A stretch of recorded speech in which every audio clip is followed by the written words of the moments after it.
Welcome back, fellow Illumineers, to Be Our Guest. It's time to talk draft. Ravensburger has released official rules for draft and sealed over the weekend, and to help you get ahead of the competition, we've enlisted the help of the magnificent, the masterful, the magnanimous Wero the Great. Both Wero and I are avid drafters and have actually been drafting a homebrew format spearheaded by Knives Nerd Corner and Traverse Tavern over the last couple months. As such, we've got plenty of drafts and games to draw on to help you decide what to pick and when. Note, we'll be starting by covering solely commons and uncommons, as you'll be seeing and picking a lot more of them as they make up at least 75% of the pack. After we've got through all 6 colors, we'll come back with a 7th video compiling the rankings for all the rare, super rare, and legendary cards you can't wait to draft. So, if you want the key to crushing the draft competition at your local game store from 2 seasoned drafters, please be our guest. So, at the end of the video, we're going to have a chart where you can see everything ranked all nice and neat. If you want to just skip to that, by all means. I know some of you like to skip to the end of the books, and that's fine. But the rankings that we're going to go through is we're going to go through S, A, B, C, D, F. And what does that refer to? So, S tier will be first pickable cards, the cards that you want to slam down when you see them first in the pack. A tier will be ideally picks that you're going to get 2 through 4. So they're not necessarily first pickable. You would be satisfied with first picking them, but you want to see them in 2 through 4. B would be picks 5 through 8 where you're happy to see them. C would be cards that you're looking to wheel, but you're still happy to have them in your deck. D would be kind of the last picks, include if you must, hoping not to type thing. And F would be, don't include unless you absolutely have to. You have no other choice. Someone is holding you against your will. Sweet. Let's get at it. All right. So, first we've got Anna, heir to Arendelle, which is a little hard to say 3 times fast, let me say. Heir to Arendelle, heir to Arendelle, heir to Arendelle. What do you think? I think C. So there are 3 different common, uncommon Elsas. So the likelihood of this ability going off is not the worst, especially since 2 of those are also an Amethyst. But her stats otherwise are lower than you would expect. She's worse than an Ariel on human legs, even though she can sing. So I'm putting her at C. Yeah. Yeah, so this is where I'm comparing it to, right? It's like Ariel / Sinister Visitor / the 3/4 lords for 4. I'm just assuming that ability is never going off. Even if I've got another Elsa in the deck.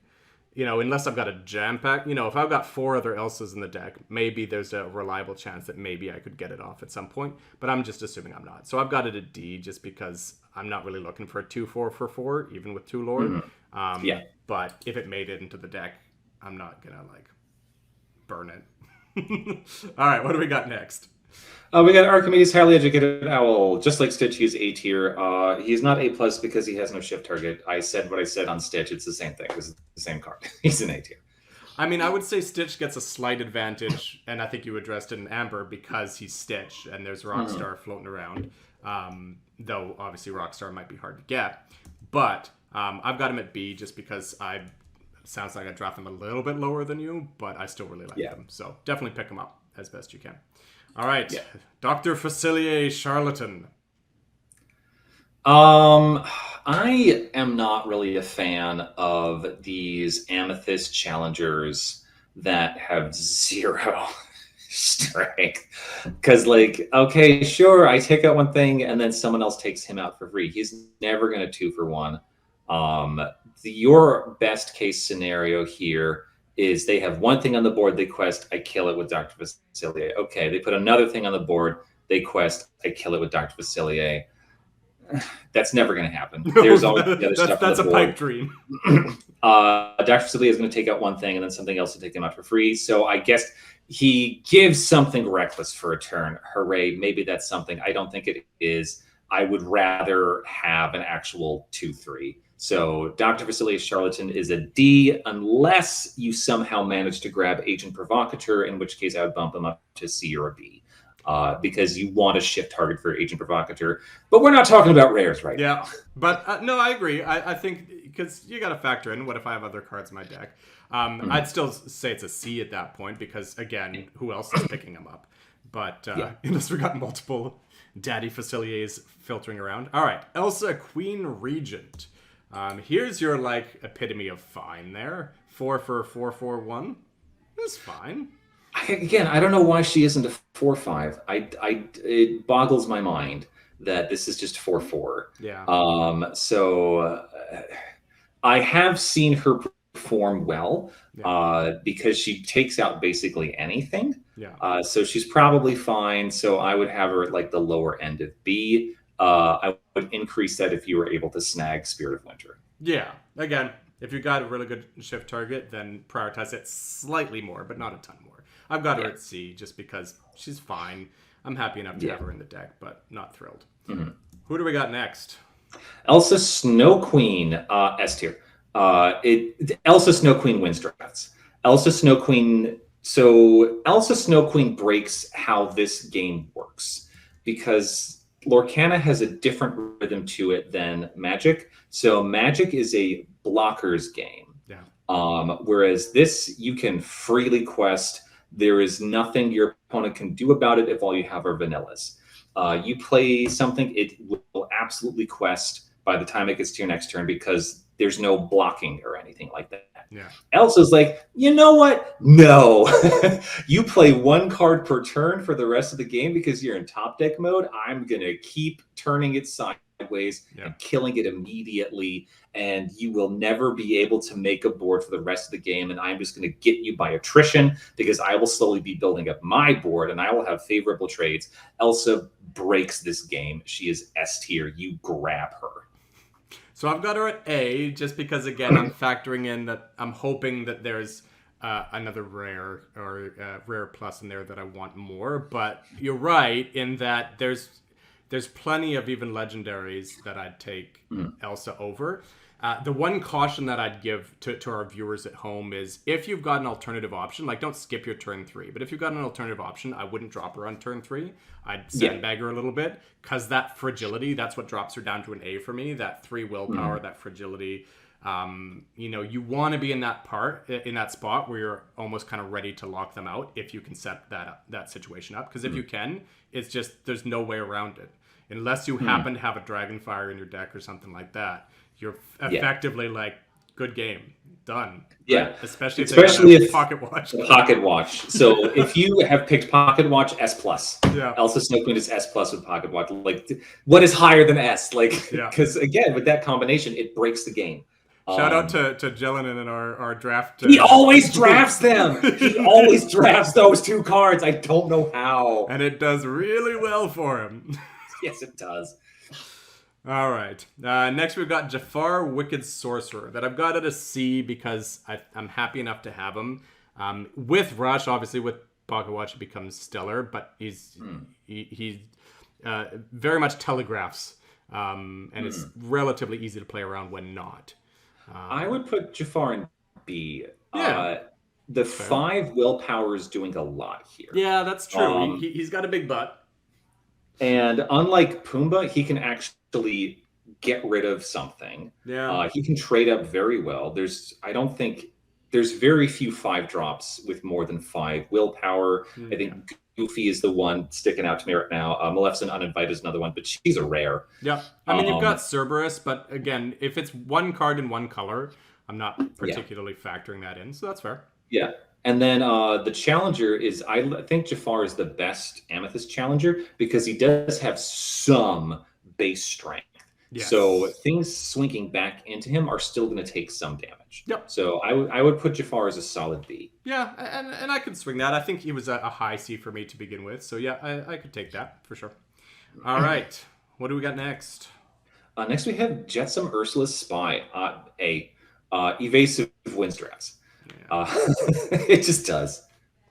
Yeah, I mean, I've got him at B just because of the 1 lore. But I think that's kind of presupposing that I've got something better, right? Beggars can't be choosers. So you need some evasive in your deck. And if you've got no other options, if you're not in Emerald or Ruby paired with it, then you should absolutely be taking Jetsam highly. And yeah, if you're going up against Emerald or Ruby, Jetsam can take out any equivalent or cheaper ink cost evasive. Yeah, when he takes out Pongo, those Pongos Tinkerbell. and Tinkerbells, Yeah. it's like so sweet. Yeah. All right. Next, we've got Magic Broom Bucket Brigade. Say that 10 times fast. B, probably. Again, it depends on what else you have drafted. I mean, the meme is you get to shuffle back in friends on the other side. People But put way being too much able, value on shuffling in one card into like 25. again, there is still a chance you get to see that again, especially if you're an Amethyst and Sure. you can be drawing anyway. Yeah. If there's a big bomb that you spent and was removed, this can shuffle it back in. Like if you happen to get Spirit of Winter or something. So again, I think Yeah. this is a solid B card. Also, don't get too excited about shuffling back your opponent's worst card into their deck. Again, the likelihood that that actually has any effect is pretty slim. I've got it at C just because you kind of need some early bodies, and there just really isn't a heck of a lot of great options. We don't want baby Facilier. So I think that it's fine, but I'm definitely not thrilled about it. By contrast, who we got next? Maleficent Sorceress, S tier. She breaks the ink curve. So what I was talking about earlier. So if you are inking and playing a card every turn, if you're going first, you empty your hand out at 6 ink. If you're going second, at 7 ink. Maleficent is a cantrip. She is so far the only one of these we've seen. I hope we see more of these in later sets. I think it'll make a lot of other decks and other colors more playable if we see this in other colors. You can't have her. She's amethysts. Yeah, like she lets you keep inking beyond the normal amount. So if you pair this with steel, let's say you drafted like Maui Demigod or something, or some other color, this lets you get to that higher ink cost more better. And yeah, drawing a card is great. Drawing cards is good, and she doesn't have the worst body. I mean, it's definitely low for a 3 cost, but you're drawing a card on top of that. Yeah, regardless of cost, 2/2 is a functional body. It usually does something, but yeah, it's certainly not something you'd pay 3 for, except for the fact that you get to draw a card as well. And because Friends on the Other Side is common, there's a good chance you might have 1 or 2 in your deck, and she sings that beautifully. She has an amazing voice. All right. So we talked about the old 2/2 v 1/3 debate. So next we got Olaf Friendly Snowman. What say you on 1/3s? What say me? So he will survive. He's not going to be taken out much, but he will survive. So I think if you are trying to make an aggro-y deck that just wants to quest and is not going to care about challenging other stuff, which you can do in Amethyst, you have some evasives, but he's not taking anything out except for like the 1/1/2 lures. So I would put him in maybe high C, low B. What do you think? Yeah, I mean, just sticking around again. So the question becomes: would I pay 1 ink for 2 lore? And it's better than I will put it as better than LeFou, because I think you're probably going to get the same amount of lore out of them. Because I think you'll probably survive for 1 turn to quest again. So I like him better than LeFou, but that's not saying much. So I've got him at more of a low C, but Yeah. He's fine. Ish. I don't know. I saw Naive draft Minnie Mouse, the 1/3 Ruby, pretty high. I'm like, what are you doing? I don't think it worked out for him too well. Yeah, Naive and Franz both like the 1/3s a lot. Like, and I can understand their argument. They survive, but they're not doing much else. No, it's like saying that Dr. Facilier Charlatan survives. It's like, sure, but and yeah. All right. Yeah. So, who do we got next? We got Pascal, Rapunzel's companion. Easy A tier. I think before we saw a lot of Steel's damage package, he was easily S tier, because if you get out 2 of him, like there's nothing you can do. But now I think we have enough other removal that he's not just like instant slam, but he's still really good. The issue I have is we have a lot more evasive. to deal with True, him as there is well. that. And at Yeah. common, right? So I've got him down at B because I think that even against evasive decks, there's no guarantee they're going to drop an evasive before like turn 5, goofy, right? So if Yeah. I'm getting 2, 3, 4 lore out of him before you can deal with him, I'm happy with that at 1 cost, right? So I think he's still definitely a high playable, but the fact that we've got so much evasive around does bring him down a little bit for me. But yeah, there's not enough removal to really deal with him otherwise. Yeah. All right, who we got next? Rafiki Mysterious Sage, who I also have an A tier. Rush is great. There's a reason why it is an inkable. He swings out, he takes something out, and he usually survives. He is a smash that can leave a body. He's good. Yeah, I'm with you, and I'm willing to admit when I was wrong. I said this on our constructed review. Like, I did not have him particularly highly to begin with because the uninkable. But again, in draft, I feel like uninkable is a little bit less impactful than constructed because you're seeing so much inkable at common and uncommon. So your deck's probably a good like 30 out of 40 cards are inkable. So you're probably fine, potentially even more than that. So that's not really going to be an issue. And yeah, you said it perfectly. It's a smash that leaves behind a body. The amount of 2-for-1s in the early game you can get out of him is a pretty high likelihood. So Oh, yeah. yeah. All right, Sven. Hashtag trash deer, but maybe not in draft. What do you think? I cannot conceive of a single constructed deck where I would run Sven Official Ice Deliver. I was also really down on Triton when I first saw him, and we'll get to him when we get to Sapphire. But the fact that he has 2 lore is something. So if you're doing like a ramp deck, he can be fine. Sven in constructed is, I would never run him ever. In draft, so 6 ink is doable. You are very likely going to hit 6 ink unless someone has you a Forgotten Made you. But you're very likely to hit 6 ink. And he's playable. He's a worse stat line than Cerberus because you're only getting 1 willpower for a whole other ink on him.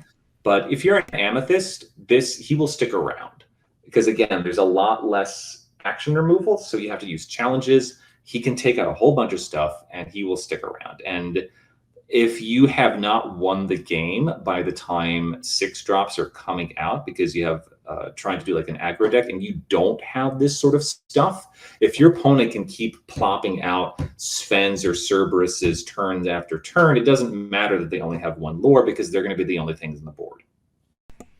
Yeah, I'm with you. The distinction between draft and constructed is perhaps never more prominent than in this card, which is utter garbage to pun intended, I feel a little chill when the ice deliverer hits the board.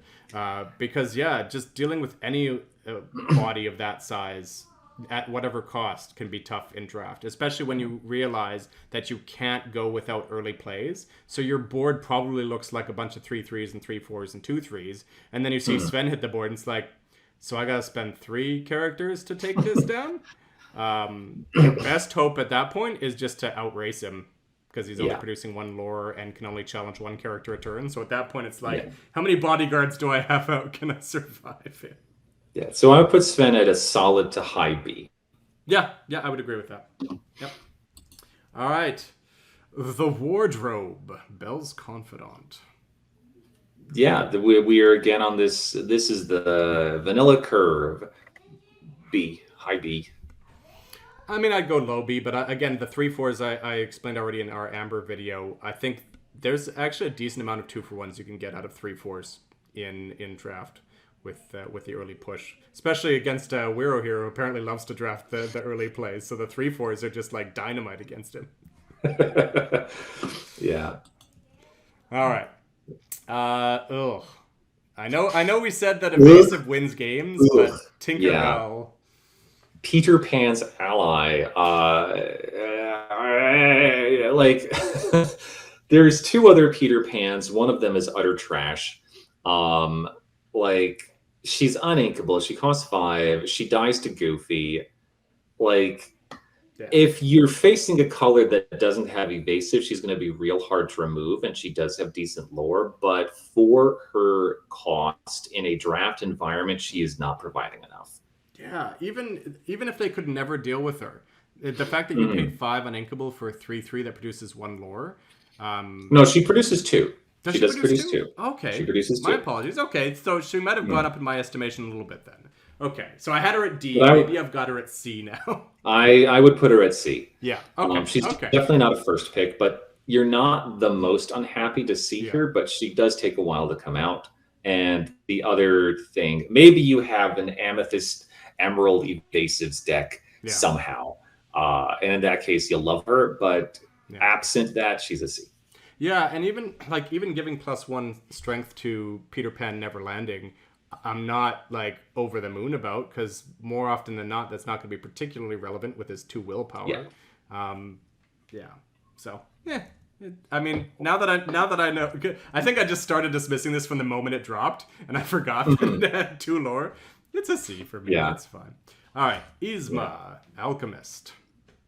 Honestly, I think high B, low A. I vacillate which I would put her in. The on-quest ability is very, very nice.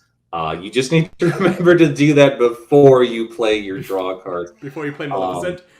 That exact sequence I forgot so many times in the early game, like when I first started playing. Like turn 2 Yzma, turn 3 Maleficent. Oops. Yeah. But no, I think she's great. You will probably never challenge with her, but it doesn't really matter because she has a great quest ability. Yeah. Yeah, and I think, to your point of Minnie Mouse in the Amber video, there's not a heck of a lot of 3 willpower hanging around. So chances are, even if you get 1 or 2 quests out of her and she trades with something, you're thrilled at that. I'd be probably thrilled at 2 costs. I'd be thrilled with 1 quest and a trade. So yeah, I've got her in B, but I'm not necessarily adverse to picking her a little bit higher. Conversely, you alluded to this one earlier. Befuddle is ink. I don't necessarily agree with how they've scaled costs for effects in this game. Yeah. Because again, if you look at Magic the Gathering, Mother Knows Best should cost 1, and this card should not exist. But it does free. exist. It'd be fine, just 0 cost. Oh God! So it only bounces 2 or less costs. Yeah. If you play this turn 1 because you're going second, sure, there's an empty board, but you don't have a board either, and then they're just going to play a 2-cost thing next turn, and you've also helped them because you've given them another card to ink. Yep. D, F, D or F. Is this the it's ink? But yes, this should really just pretend this card doesn't have any text and just says ink across it. This is just ink. Maybe late game if you bounce even then, Maleficent by time or something. Okay, yeah, I am finding the edge cases where this won't win the game, but again, that's like survivorship bias. 99% of the time, this is trash. Yeah, this is trash. Yeah, don't play it unless you absolutely have to, and then it might as well be an inkwell. Conversely, we got Freeze, which isn't inkable but might actually be usable. Yeah, I would put this solid B. I have started running this in constructed decks. I think so. In draft, you would rather have Snow Queen because she's reusable. In constructed, you would rather have Freeze because it's not telegraphed. So you can just aha, and surprise someone. But I think in draft that's less of an issue because it's more likely Snow Queen will stick around. Yeah. So I would put this as a solid B. It is uninkable, but again, you're going to be having so many inkables in your deck anyway. Yeah, I look at this as bad removal. I look at this so there's cards in Magic the Gathering that are pay a low cost, sacrifice a creature, destroy a creature. Yeah. This is relatively similar in that, I'm probably going to include it. I'm not going to be thrilled about it. So I've got a C, but I think that you still want to include this. The element of surprise. Or imagine it was 6 mana, destroy a creature, gets some stupid little bonus on top of that. It's I'll run it in draft because it is removal, but removal in draft is pretty important. So in whatever way you can access it, don't necessarily discount it. All right. Now we got the sweet stuff. We got Friends on the Other Side. This is literally the best card in the game. Potentially. The S+ tier, S infinity tier. Yeah. like you pick this up for most legendaries. Because again, this like Simba, this is not going to wield. Someone will pick this. Even if they have not been an Amethyst, they want to make sure no one else gets this. It's so broken as a card. You can play it for free. It's inkable, which you will never ink it because it's so good. Yeah. How much can you say about this card? It's great. It's an S tier. May you have as much luck as I've seen so far in the early days once draft comes into your community and you start drafting, where I've seen this at 7th and 9th pick in the same pack. That will not happen. What? Yeah. Who is skipping over this card? That many times. Not just one time, but many, many times. Yeah. All right. Well, now that we've had our joy, now it's back down to the doldrums. Yeah, this is trash. Reflection. This is, yeah. Great like, song. Deserved better. It's a great song, but like this isn't even playable and constructed. I don't understand why this doesn't also draw a card. I don't understand. Like you look at develop your brain. This should have been equivalent to that. Yep. And it's just utter garbage. Yeah, in the card draw color, why is develop your brain better? Tell me this. Ravensburger. All right, insert the same comment we had for Befuddled. The same applies here. Don't play it. Ursula's Cauldron, though. Ursula's Cauldron. So, two separate rankings here. Are you playing this in person or on Tabletop Simulator? If you're playing this on Tabletop Simulator, like there needs to be the caveat of you need a mouse. You can't play this with a trackpad. It's even with the mouse, it's miserable. So long. But okay, we'll skip Tabletop Simulator for now. Let's talk about in person. The effect of this is fantastic. Yeah. Solid A card. Being able to do this every single turn, get the best of what you want out of your draws is amazing. Yeah, solid. Make sure you're hitting your ink drops early and getting the cards you need later, right? Absolutely. Especially for yourself that's drafting the 1/3s and the 2/2s so highly, right? The fact that you can, in the late game, filter those down for some of your heavy hitters. Let's put Archimedes on the bottom so we can draw Sven. Yeah, exactly, right? Like the difference between drawing Sven and drawing Archimedes on turn 8 or 9 is just monumental. And so the fact that you can filter through this every turn is awesome. Yeah, exactly what you need now. I mean, of the top 2 cards, but still. Like chances are in the top 2 cards, there's something you'd be happy to draw. And something you wouldn't. I did have the unfortunate situation early in a game where it was friends on the other side and Elsa Snow Queen. And it's like...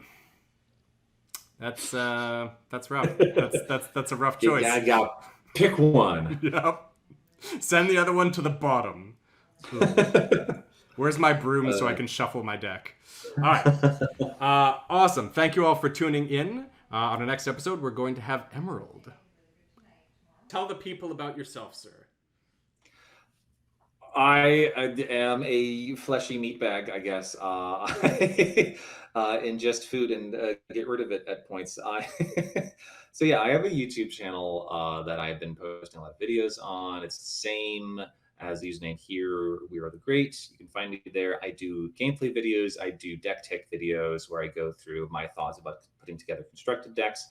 I also do I talk about card reveals. I talk about how basic gameplay, like I'm slowly building up a series of how to play videos and things like that. So it's broad stuff. I also do plan to do some more stuff on Disney Villainous as we get more releases from that. We have Introduction to Evil is coming out this week as a revamping of some of the original characters. And we have the Oogie Boogie standalone for Halloween. Yeah. I will tell you my least favorite part about reveal season being over is that I don't get the Illumineers room anymore. That was like my favorite part of new drops. This man loves to sing. He loves to put on a show. Even though you already know the cards, go back and watch them because they're really good entertainment. Oh, I am glad to be able to entertain. And I'm sure the Illumineers room will be back as soon as we get any information on whatever the next set is called. Yeah, whether it's spoilers or anything, I want to see it back. Any news pieces, just bring out Iago and Awesome. Yeah, he will be back. Don't worry. Thank you so much for joining us, Wero. It's been an Thank you absolute for having me. pleasure. And I really Same for appreciate me. you taking the time. So, Oh, thanks yeah. for having me. Yeah. All right. See y'all on the next one. Take care. Bye. Thank you everyone for watching. It's truly an honor to see you enjoying our videos. Thank you to Lorcana.com for having us as one of their featured creators, and thank you to the amazing community coming together around this incredible game. Please like, subscribe, and let us know in the comments what you'd like to see on our next video. Until next time, if you'd like to continue with us on this journey, please be our guest.